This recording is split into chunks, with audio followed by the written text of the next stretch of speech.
अब हम एजेस का थर्ड मॉडल डिस्कस करते हैं, जहां हम रेशियो पर बेस्ड प्रॉब्लम डिस्कस करेंगे। फर्स्ट क्वेश्चन है यहाँ पे, Aarti and Bharti ages are in the ratio 5:6, 5 years hence their age ratio will become 6:7. What is the Bharti's age? Option दिए गए हैं हमें क्वेश्चन में, ठीक है। हमें आरती और भारती की एज का रेशियो दिया हुआ है 5:6 और 5 साल के बाद जो उनकी एज का रेशियो है वो हो जाता है 6:7।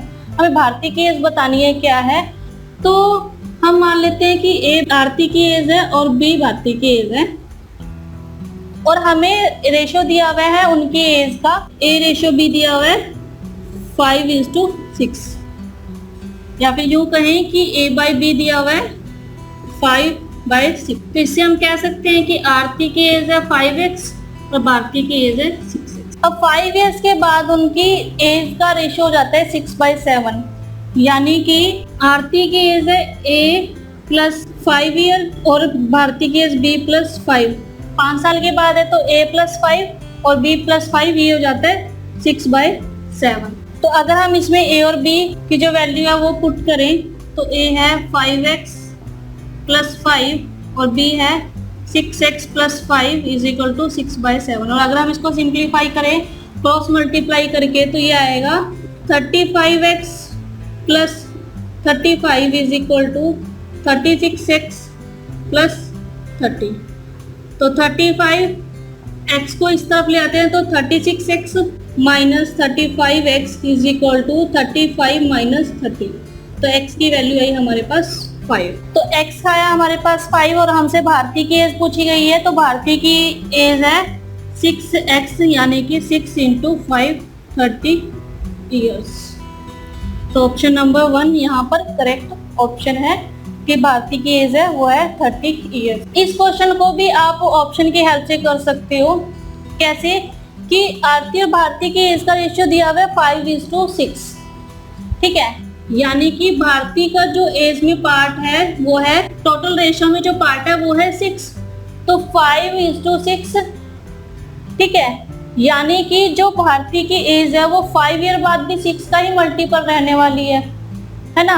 अगर हम ऑप्शंस में देखें तो 6 का मल्टीपल 30 है, 38 नहीं है, 32 भी नहीं है, और ठीक है, तो हमारे पास ऑप्शन रह गया 30 ईयर्स, डेटा इनसफिशिएंट और none of this.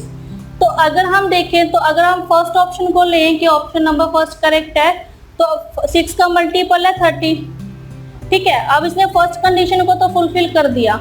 Second condition है कि 5 इयर्स के बाद उनकी एज का रेशियो 6:7 हो जाता है, यानी कि 5 इयर्स के बाद भारती की एज का जो रेशियो दिया हुआ है उसमें टोटल पार्ट 7 है भारती का, यानी कि 5 इयर्स के बाद जो एज होनी चाहिए वो 7 का मल्टीपल होना चाहिए। तो अगर प्रेजेंट एज 30 ईयर है भारती की, तो 5 इयर्स के बाद होगी 35, और 35 7 का मल्टीपल है, यानी कि ऑप्शन नंबर 1 यहाँ पर करेक्ट ऑप्शन है। तो भारती की एज हुई 30 इयर्स। तो इस तरह से आप इन क्वेश्चन को इजीली सॉल्व कर सकते हैं। एजेस के थर्ड मॉडल का सेकेंड एग्जाम्पल है यहाँ पे, The present age of Sumit and his father are in the ratio of 3:5 respectively. 4 years hence the ratio of their ages will become 5:8 respectively. What was the father age 5 years ago? Option है हमें यहाँ पर दिए हुए, सुमित और उसके father की present as the हुई है, प्रेजेंट एज का रेशियो दिया हुआ है 3:5, ठीक है। 4 साल के बाद उनकी एज का रेशियो होगा 5:8, और हमें फादर की एज बतानी है कि 5 साल पहले क्या थी उसके फादर की एज। ऑप्शंस है यहाँ पे 50 year, 75 year, 85 year, 55 year, none of this, ठीक है। इस क्वेश्चन को हम कन्वेंशनल मेथड से ना करके ऑप्शंस की हेल्प से करते हैं। तो अगर हम इसको ऑप्शंस की हेल्प से देखें तो सुमित और उसके फादर की प्रेजेंट एज का रेशियो है 3:5। तो फर्स्ट स्टेटमेंट से जो फादर की एज का टोटल पार्ट है वो है 5, प्रेजेंट एज का जो टोटल पार्ट है वो है 5, क्योंकि 3:5 टोटल पार्ट 8 है, और इसमें जो फादर की एज के पार्ट्स हैं वो है 5। तो यानी कि जो फादर की एज है वो 5 का मल्टीपल होगा, है ना। तो अगर 5 का मल्टीपल देखें ऑप्शंस में तो 50, 75, 85, 55, अभी चारों ऑप्शन ही 5 के मल्टीपल हैं, तो हम इसमें से कैसे राइट आंसर को वेरीफाई करेंगे, तो ये देखते हैं। माना कि जो फादर है उसकी 5 साल पहले जो एज थी वो है 50 इयर्स, ठीक है। तो 5 साल के बाद यानी कि प्रेजेंट एज होगी 55 इयर्स, है ना। 5 साल पहले थी 50 इयर्स, तो 5 साल बाद यानी कि प्रेजेंट एज होगी 55 इयर्स। और अगर 55 इयर्स प्रेजेंट एज है तो प्रेजेंट एज के 4 साल के बाद जो उनकी एज का रेशियो है वो है 5:8, यानी कि अब टोटल 13 पार्ट्स हैं और 13 में से 8 पार्ट जो है वो फादर की एज के हैं। तो यानी कि जो अब एज होनी चाहिए, यानी जो 4 साल के बाद एज होगी वो 8 का मल्टीपल होना चाहिए, ठीक है। तो अगर हम 55 एज जो प्रेजेंट एज है उसको 4 साल बाद देखें तो ये हुई 59 ईयर, ठीक है। 59 ईयर, अब 59 जो है वो 8 का मल्टीपल नहीं है, तो ये ऑप्शन रॉन्ग है, ठीक है। नेक्स्ट ऑप्शन है 75 ईयर। 75 ईयर अगर 5 साल पहले उसकी उम्र 75 ईयर थी तो 5 साल के बाद यानी कि प्रेजेंट एज है 80 ईयर, और 80 ईयर प्लस 4 साल के बाद एज होगी 84 ईयर।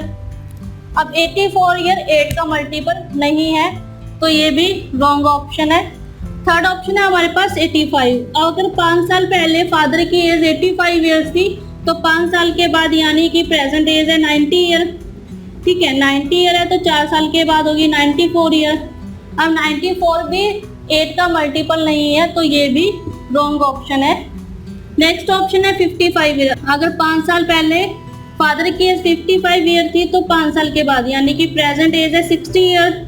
अगर 60 ईयर प्रेजेंट एज है तो 4 साल के बाद फादर की एज होगी 64 ईयर, और 64 8 का मल्टीपल है, यानी कि इस ऑप्शन ने दोनों कंडीशन को सेटिस्फाई किया है और ये राइट आंसर है इस क्वेश्चन का। तो आप इस तरह से डायरेक्ट ऑप्शन के हेल्प से क्वेश्चन के रिक्वायर्ड आंसर को फाइंड आउट कर सकते हो। स्मार्ट वे से क्वेश्चन को करो ताकि आपका टाइम सेव हो, ठीक है, और आप अपने टाइम को ज्यादा से ज्यादा यूटिलाइज कर सको। तो अगर आप इन ऑप्शंस में से रॉन्ग ऑप्शन को एलिमिनेट कर देते हो तो आपको राइट आंसर यहाँ पर मिल जाएगा।